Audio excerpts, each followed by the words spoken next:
औज़ुबिल्लाहिमिनश्शैतानिर्रजीम बिस्मिल्लाहिर्रहमानिर्रहीम। आज हमने पढ़ना है बेटा हमारा LHV पार्ट फर्स्ट के लेक्चर जो हैं हमारे ज़ीरो बुक है उसका पेज नंबर 133 से। आज हमने पढ़ना है ड्रोनिंग। ये हमारा फ़र्स्ट एड चल रहा है बेटा। अगर कोई डूब जाए तो उसको कैसे फ़र्स्ट एड देनी है।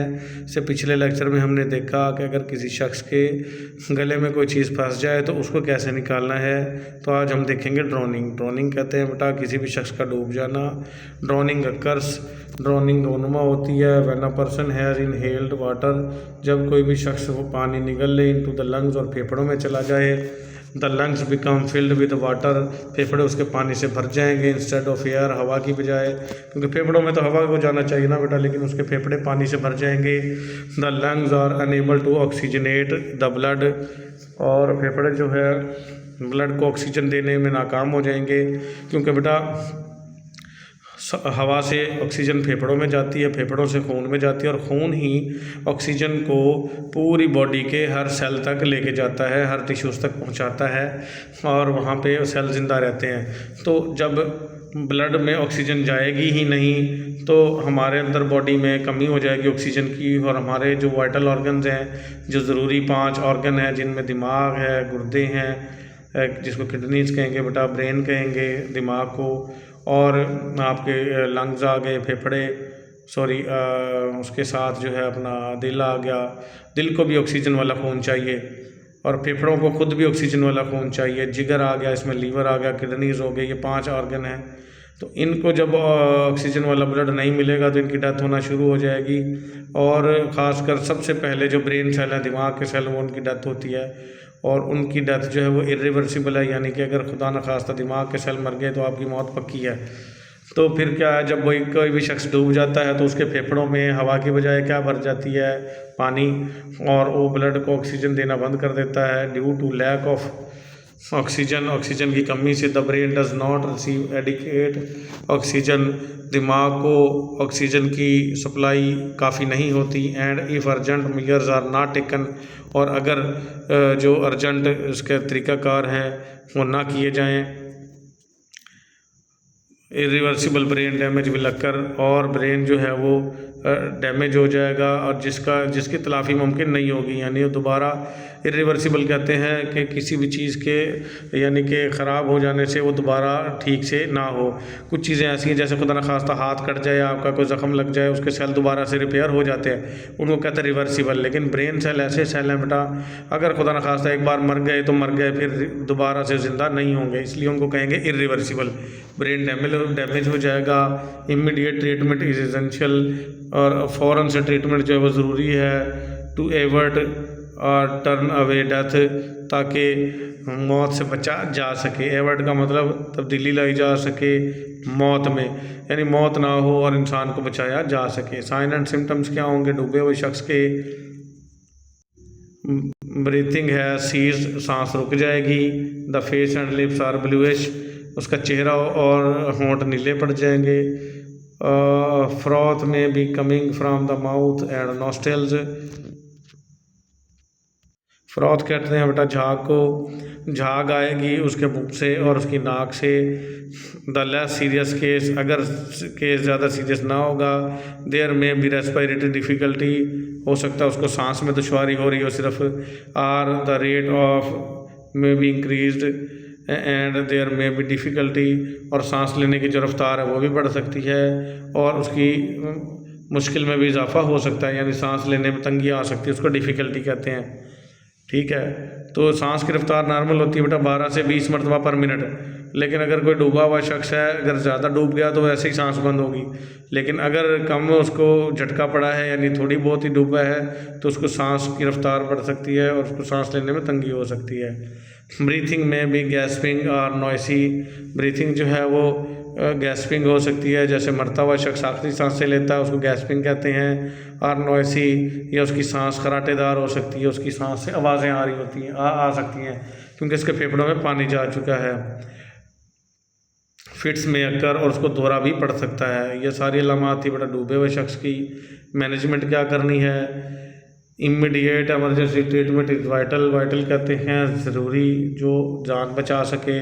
फॉर एन एमरजेंसी, इलाज वो ज़रूरी है जान बचाने के लिए। डेथ कैन अकर मौत वाक़ हो जाएगी क्विकली, फ़ौरन ही, unless the breathing and the cardiac circulation restarted, जब तक उसकी सांस और उसके दिल की धड़कन दोबारा स्टार्ट ना हुई। इफ़ इन केस, अगर ऐसा केस हुआ, इट हैज़ स्टॉप्ड और इम्पेयर्ड, ये स्टॉप हो सकती है या इसमें ख़राबी आ सकती है, सांस लेने में या दिल की धड़कन में। Turn the patients face down with the head, उसके जो मरीज़ हो ऐसा डूबा हुआ उसका चेहरा नीचे कर देंगे, with the head turn to one side, और उसका जो चेहरा है एक साइड पे कर देंगे ताकि अगर कोई पानी वगैरह है तो वो निकल सके। एंड द आर्म स्ट्रेच्ड, और उसके बाजू फैला देंगे। टू एक्सटेंड आउट, स्ट्रेच्ड का मतलब फैला देना, एक्सटेंड आउट कर देना, बाहर की तरफ फैला देना। इफ़ अ स्लोप एग्जिस्ट, और अगर कोई ढलवान हो, राइजिंग और फॉलिंग सरफेस, यानी कि कोई ढलवान हो, ऊंचाई या कहते हैं रेड हो कोई भी, the head must be placed downward, तो उसका सर जो है वो नीचे की तरफ कर दें, यानी ऊंचाई की तरफ उसकी टांगें कर दें, सर उसका नीचे की तरफ कर दें। The rescuer must place his hand around the patients abdomen, जो रेस्क्यूअर उसको बचाने वाला वो अपने हाथ जो है मरीज़ के एब्डोमिन के गिर्द लपेटे। And raise the body to encourage the water to run out, और उसके दरमियान से उसका धड़ पकड़ के उठाए ताकि उसका जो पानी है वो बाहर निकल सके। ऑफ द पेशेंट्स लंग, मरीज़ के फेफड़ों से। Clear the mouth of the patient, मरीज़ का मुंह साफ़ करें। If any material obstructed air entry, अगर कोई भी मटेरियल बाहर से उसके सांस के अंदर एंट्री ले रहा हो और उसके सांस का रास्ता बहाल कर रहा हो तो मरीज़ का मुंह साफ़ करें। एंड रिमूव फॉल्स टीथ, और अगर उसने नकली दांत लगा रखे हैं तो वो भी निकाल दें, ये ना हो कि उसके दांत उसके अलग में फंस जाएँ। इफ़ एनी, अगर हैं तो निकाल दें। गिव आर्टिफिशियल एस्पायरेशन, और उसको मसनूई सांस दें, रेस्पायरेशन सांस देना मसनूई। Do not stop until the breathing has been reestablished, और मसनूई सांस देना जब तक बंद ना करें जब तक उसके जो सांस है वो बहाल ना हो जाए। कीप पेशेंट वार्म, मरीज़ को गर्म रखें। टू अवॉइड कॉम्प्लिकेशंस, पेचीदगियों से बचने के लिए। एंड शॉक, और बेहोशी से बचने के लिए मरीज़ को गर्म रखें। After recovery do not let the patient sit up, और अगर मरीज़ बेहतर हो जाता है तो मरीज़ को बैठा ना रहने दें। Transfer the patient to the stretcher, और मरीज़ को स्ट्रेचर पे शिफ्ट करें टू द हॉस्पिटल, और हॉस्पिटल ले जाएं एज सुन एज़ पॉसिबल, जितना जल्दी मुमकिन हो। द पल्मोनरी रिससिटेशन या आर्टिफिशियल रेस्पिरेशन, पल्मोनरी रिससिटेशन या मसनूई सांस देना, ये क्या होता है बेटा? पल्मो वैसे लंग्स को कहते हैं, फेफड़ों की बहाली या मसनूई सांस देना। ऐसे मरीज़ को मसनूई सांस भी देंगे आप। Pulmonary resuscitation is a means of supplying oxygen, pulmonary resuscitation का मतलब है फेफड़ों में ऑक्सीजन की सप्लाई देना आर्टिफिशियली मसनूई तरीके से। Until the patient can breathe by himself, जब तक मरीज़ खुद अपनी सांस लेने ना लग जाए। The following routine would be started immediately, मंदरे झेल जो रूटीन बताई जा रही है वो फ़ौरन स्टार्ट कर देनी है आपने डूबे हुए मरीज़ के लिए। If the following signs are observed, अगर मंदरे झेल आपको अलामात महसूस हों, वो कौन कौन सी अलामात हैं? एयर एक्सचेंज फ्राम माउथ और नोज़ कैन नॉट बी हेard और फेल्ट, हवा का जो तबादला है या हवा का बाहर निकलना आपको ना तो सुन रहा हो ना महसूस हो रहा हो उसके मुंह से या नाक से, ना हवा आना जाना महसूस भी नहीं हो रहा और उसकी सांस की आवाज़ भी नहीं आ रही। There is no chest movement, और उसके सीना ऊपर नीचे भी नहीं हो रहा है, सीने की हरकत भी नहीं है, इसका मतलब उसकी सांस बंद हो चुकी है। The person has bluish skin, और मरीज़ की जो जिल्द है वो नीलगू हो चुकी, नीली हो चुकी है। लिप्स, उसके होंठ, टंग, ज़ुबान और नेल्स, बेड्स, और उसके जो नाखून हैं, नाखूनों की जो बेड हैं वो भी नीले हो चुके हैं। तो इसका मतलब आप फ़ौरन ये तरीक़ाकार अख्तियार करें। वो कौन सा है? Procedure of mouth to mouth respiration, मुंह के ऊपर मुंह रख के सांस देना बेटा। Place the patient's on firm surface, मरीज़ को एक पक्की जगह पे लिटाएं, हमवार जगह पे जो सीधी भी हो और गद्दा शद्दा ना हो, नीचे से सख्त हो।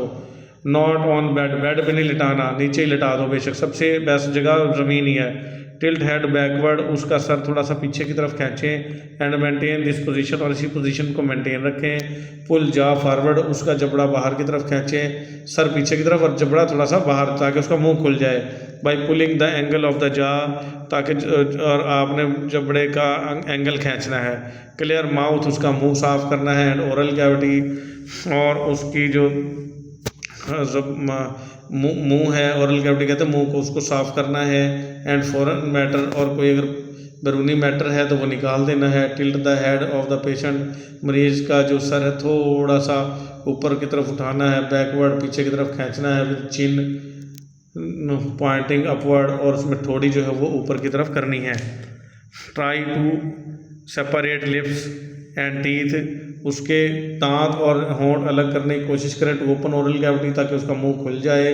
Pinch of the nostrils of the patient, और मरीज़ के नाक दबा लें, नाक बंद कर देना बेटा, और सांस यानी मुंह खोल देना है, मुंह के ऊपर रख के मुंह सांस देना है। आपने अक्सर देखा भी होगा। The rescuer should open his mouth wide, जो रेस्क्यूअर उसको बचाने वाला वो अपना मुंह चौड़ा करके खोलेगा। And place it firmly over the victims, और अपना मुंह विक्टम यानी मुतासरा शख्स के मुंह पे रख देगा। And blow air into his mouth, और उसके मुंह में हवा मारेगा, हवा देगा। Watch for rise of the chest, और सीने की जो हरकत है उसको देखना है। इफ़ द चेस्ट राइजेज, अगर चेस्ट राइज हो, the rescuer should remove his mouth, तो रेस्क्यूअर जो है अपना मुंह हटा लेगा। So that the air can B expelled, ताकि जो हवा अंदर फूंक मार के डाली है वो बाहर निकल सके। Repeat this procedure at the rate of 12 breaths पर मिनट, और इस प्रोसीजर को रिपीट करते जाएं। तकरीबन 1 मिनट में 12 सांसें दें। 20 in the case of child, लेकिन अगर बच्चा है तो 1 मिनट में 20 सांसें देनी है आपने, क्योंकि बच्चे की सांस की रफ्तार तेज़ होती है। If the patient is not rising with the first breath of air, अगर उसकी चेस्ट जो है पहली सांस देने पे ऊपर नहीं आ रही, और स्टॉप राइजिंग लेटर, या बाद में उसकी सीना ऊपर नहीं आ रहा, आप सांस भी दे रहे हो, it means there is some obstruction of the air passage, इसका मतलब उसके सांस के रास्ते में कोई रुकावट है, आपकी सांस अंदर जा ही नहीं रही। This obstruction can be relieved, इस ऑब्स्ट्रक्शन को निकाला जा सकता है बाई जा लिफ्ट, उसका जबड़ा ऊपर करके, और चिन लिफ्ट, या उसकी थोड़ी ऊपर करके। इन केस ऑफ चिल्ड्रन, अगर बच्चा है, एंड इन्फेंट्स, या छोटा शीरखार है, शीरखार बच्चा इंतहाई छोटा, the rescuer should be cover the mouth and nose of the child, तो जो रेस्क्यूअर जान बचाने वाला उसने उसका मुंह और नाक दोनों को कवर करना है विद हिज माउथ, अपने मुंह के साथ, यानी कि मुंह इतना बड़ा खोलना है कि बच्चे का मुंह और नाक दोनों ही सांस देने वाले के मुंह के अंदर आ जाएं। And breathe 20 to 30 times into the mouth, और 20 से 30 मरतबा 1 मिनट में उसके मुंह में सांसें देनी है छोटे बच्चे के लिए। The rescuer should continue resuscitation until the patient is breathing on his own, rescuer ये काम सांस देना जारी रखेगा जब तक मरीज़ खुद ब खुद सांस लेना ना शुरू कर दे, तब तक जारी रखेगा, और जब तक एम्बुलेंस नहीं आ जाती या आप हॉस्पिटल नहीं पहुंच जाते, ये काम जारी रखे रास्ते में भी। If there are no sign of recovery, और अगर कोई आपको कोई अलामत नहीं मिलती कि मरीज़ रिकवर हो रहा है और सांसें भी दे रहे हो आप, resuscitation should be discontinued after 1 hour, तो ये जो रिससिटेशन दे रहे थे, सांस दे रहे थे आप, 1 घंटे तक देते रहेंगे, और 1 घंटे बाद अगर कोई रिकवरी नहीं हो रही फिर हिम्मत हार देंगे और छोड़ देंगे कि ये बंदा इसकी डेथ हो चुकी है, लेकिन कम से कम 1 घंटे तक कोशिश ज़रूर करनी है बेटा। The science of effective pulmonary resuscitation and recovery are, कि अगर आपने बेहतर तरीके से पल्मोनरी रिससिटेशन की है, उसको सांसें दी हैं और उसको रिकवरी अगर हो रही है, तो कौन कौन सी अलामात मिलेंगी कि ये बंदा ठीक हो रहा है, क्या होगा। Cyanosis of the patient skin begins to decrease, cyanosis कहते हैं बेटा जो नीला हुआ था उसका जिस्म ऑक्सीजन की कमी से, उसको साइनोसिस कहेंगे। और अगर वो शख्स आपके सांस देने से उसमें बेहतरी आ रही है तो वो साइनोसिस यानी जो नीले निशान है मरीज़ की जल्द के ऊपर वो कम होना शुरू हो जाएंगे, डिक्रीज़ हो जाएंगे। ठीक है, फिर आ जाएगा patient state of gas on his on, मरीज़ जो है वो सांस लेने लगेगा खुद ब खुद। ब्रेथ साउंड्स अपीयर, सांस लेने की जो आवाज़ें हैं वो आने लगेंगी। नॉर्मल रेस्पिरेशन टर्न्स ग्रेजुअली, और उसके सांस लेने की जो रफ्तार नॉर्मल होना शुरू हो जाएगी आहिस्ता आहिस्ता। When the patient starts to breathe on his own, जब मरीज़ खुद ब खुद सांस लेने लग जाए। Resuscitation should be stopped, resuscitation यानी कि रिससिटेशन उस अमल को कह रहा है बार बार जो आप उसको मसनूई सांसें दे रहे थे, तो वो स्टॉप कर सकते हैं अगर मरीज़ खुद ब खुद सांस लेने लगा है।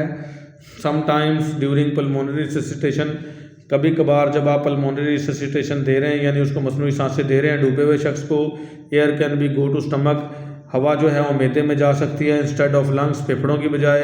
If the patient stomach starts to bulge, अगर किसी भी पेशेंट का जो मैदा है वो